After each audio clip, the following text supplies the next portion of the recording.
Well, in other news tonight, anyone wanting to vote in a future Republican primary in Arkansas will have to be a registered member of the GOP. That is the word coming out of this past weekend's Republican State Convention. Channel 7's Emma Allen joins us live in our studio tonight with a closer look at this and what it means for you as a voter. Emma?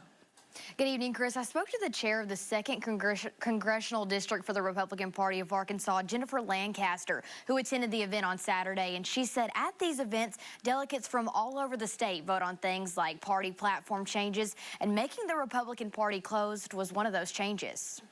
On Saturday at the Republican Party of Arkansas's biannual state convention, delegates from across the state voted for the Republican primaries to be closed.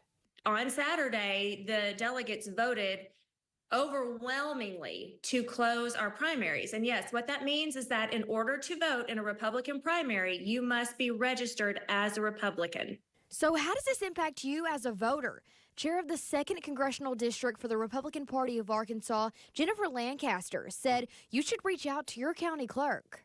A few years ago, the Secretary of State implemented some programs that switched every voter across the state to optional. So most people who believe they are a registered Republican, in fact, are not. They need to contact their county clerk and update their registration to reflect their Republican status, or of course, if they're a Democrat, they should switch it to Democrat, although they don't have to because the Democrats have not closed their primaries.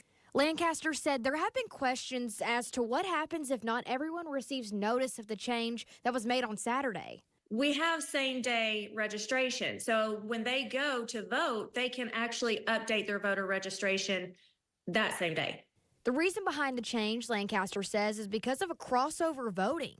There are a lot of individuals who are Democrats that are coming over and voting in the Republican primaries. We found out that there were Democrats coming over and choosing the most moderate of the nominees. And so they were having a voice in who our nominee was to be.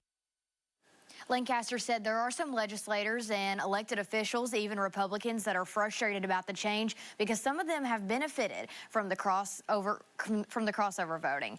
On your side, I'm Emma Allen. Okay, Emma, thanks so much. There are some questions about whether state law would need to be changed for the GOP primary to be closed. The Senate President Bart Hester says lawmakers are going to explore that idea.